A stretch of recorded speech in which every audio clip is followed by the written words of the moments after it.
सरकार दो आलम की नामूस और हुर्मत सबसे पहले। फ्रांस में गुस्ताखाना खाकों के खिलाफ पूरा पाकिस्तान एक आवाज़। सेनेट, कौमी असम्बली, खैबर पख्तूनख्वा और बलूचिस्तान असम्बली में मजम्मती करारदादें मंजूर। ऐवानों से पैगाम दिया गया कि नबी करीम सल्लल्लाहु अलैहि वसल्लम से मोहब्बत और अकीदत हमारे ईमान का हिस्सा है। गुस्ताखाना खाकों से अरबों मुसलमानों की दिल आज़ारी हुई। ये इक़दामात मुसलमानों के जज्बात भड़काने का सबब बन सकते हैं। दुनिया ऐसे वाक़यात की रोकथाम के लिए मुश्तरका लाएअमल अपनाए। फ्रांसीसी सदर ने अरबों मुसलमानों के जज्बात को मजरू किया। 15 मार्च को इस्लामोफोबिया पर आलमी दिन मनाया जाए। OIC से गुस्ताखाना खाकों का नोटिस लेकर फौरी इजलास बुलाने का मुतालबा। कौमी असम्बली में हुकूमत की करारदाद में अपोजिशन की करारदाद के निकात भी शामिल किए गए। डिप्टी स्पीकर कौमी असम्बली का फ्रांस से पाकिस्तानी सफीर को वापस बुलाने का मुतालबा।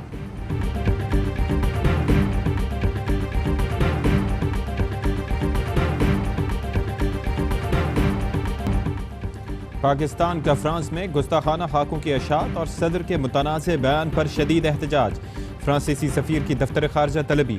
एहतजाजी मरासला थमाया गया। वज़ीर आज़म के मुआविन खुसूसी ताहिर अशरफी की प्रेस कॉन्फ्रेंस। कहा, नबी करीम की शान में गुस्ताखी पर सबके दिल जख्मी हैं। फ्रांस के अंदर तसलसल से तौहीन आमेज़ रवैया अपनाया जा रहा है। दुनिया को पैगाम देते हैं कि नफरत के खात्मे में किरदार अदा करना होगा। चाहते हैं अक़वाम मुत्तहिदा से तमाम मज़ाहिब के एहतराम का कानून मंजूर हो।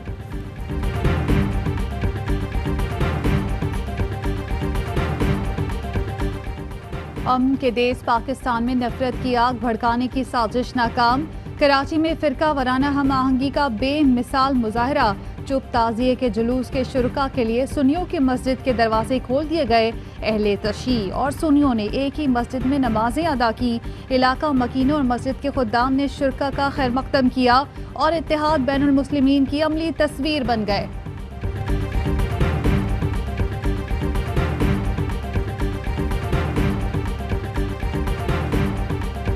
खदशा है पाकिस्तान में इंतशार फैलाने के लिए भारत अफगानिस्तान को इस्तेमाल कर सकता है। शुरू में भारत को समझाने की बहुत कोशिश की मगर कोई फायदा ना हुआ। वजीर आज़म इमरान खान कहते हैं, अफगानिस्तान में अमन के लिए सबसे ज्यादा कोशिश पाकिस्तान कर रहा है। अफगानिस्तान में बाहर से कोई मुदाखलत कभी कामयाब नहीं हुई। जैसी हुकूमत चाहें उसका इंतखाब करना अफगान अवाम का फैसला होना चाहिए।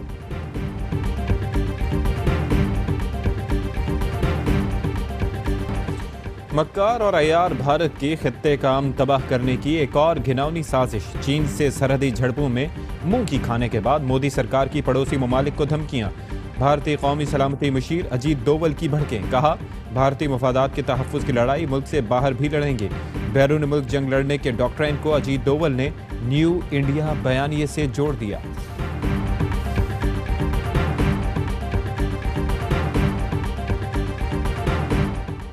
Army chief general Qamar Javed Bajwa से तुर्क वज़ीर दिफा की मुलाकात। बाहमी दिलचस्पी के उमूर, दिफाई और सिक्योरिटी ताउन पर बातचीत। जनरल कमर जावेद बाजवा बोले, दोनों ममालिक के तारीखी बरादराना ताल्लुकात हैं जो वक्त के साथ मजबूत तर हुए हैं। तुर्क वज़ीर दिफा chairman joint chief of staff committee general Nadeem Raza से भी मिले। अमन और इस्तेहकाम के लिए पाकिस्तान के किरदार को सराहा।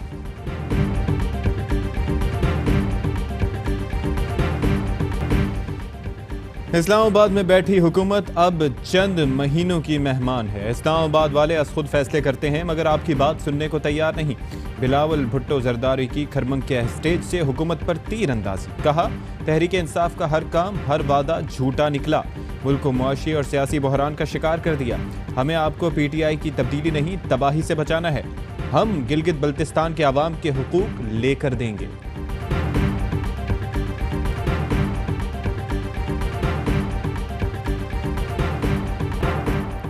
PDM के कोयटा जलसे में मरियम नवाज को बलोची चादर पेश करने वाला जराइम पेशा निकला। अली हसन बरोही के खिलाफ कई FIRs दर्ज हैं, गिरफ्तार भी हो चुका। PTI रहनुमा हलीम आदिल शेख कहते हैं, अली हसन बरोही कराची में मंशियात, जमीनों पर कब्जे और स्मगलिंग में मुलव्वस है। इन्हें वैसा ही शख्स मिला जैसे इनके वालिद और खानदान वाले हैं।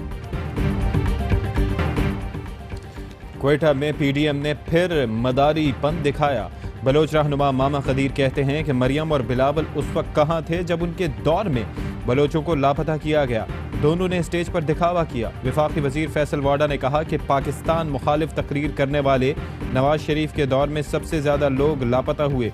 PDM का मुतालबा है कि इनकी चोरी माफ़ कर दें, ये कुछ भी कर लें, हम NRO नहीं देंगे।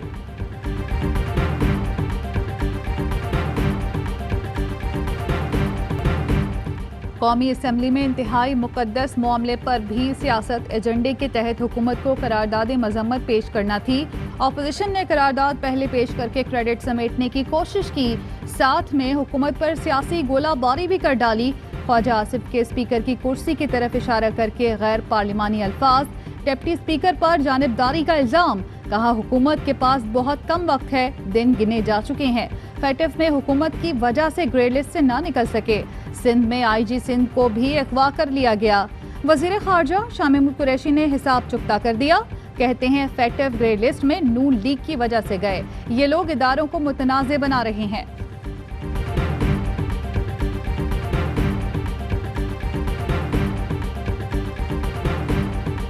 रूटीन के आलू प्याज बेचकर तरक्की नहीं कर सकते, हर चीज हम बाहर से मंगवाते हैं, फिर हम रोते हैं महंगाई हो गई। वफाकी वजीर फवाद चौधरी कहते हैं जर्मनी की कंपनी से इलेक्ट्रिक बसों का मुआहदा किया है। इब्तिदा कराची, लाहौर और इस्लामाबाद की पब्लिक ट्रांसपोर्ट को इलेक्ट्रिक व्हीकल पर मुंतकिल करना चाहते हैं।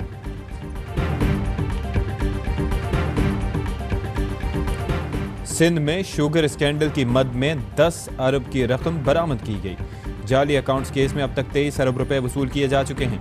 चेयरमैन नैब का कहना है कि 50 करोड़ मालियत के 2 प्लॉट सिंध हुकूमत के हवाले कर चुके हैं।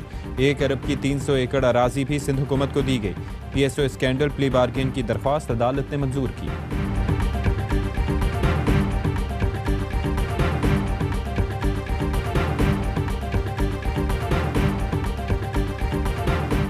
कराची में जुलूस के सबब शदीद ट्रैफिक जैम, शहर की कई अहम सड़कों पर गाड़ियों की लंबी कतारें लगी रहीं, लोग घंटों गाड़ियों में फंसे रहे।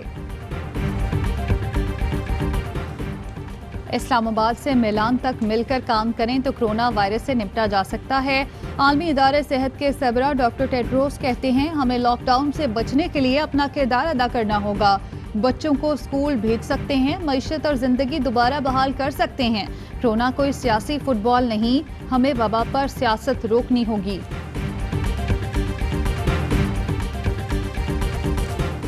पाकिस्तान के 128 अजला में पोलियो मुहिम जारी। 3 करोड़ से ज्यादा बच्चों को इंसदादे पोलियो के कतरे पिलाए जाएंगे।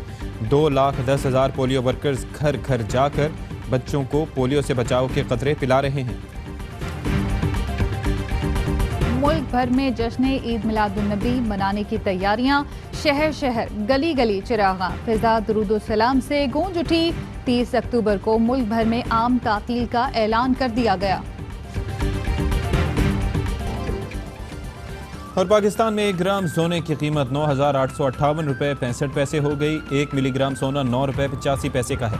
UAE में 1 मिलीग्राम सोना 22 फिल का है।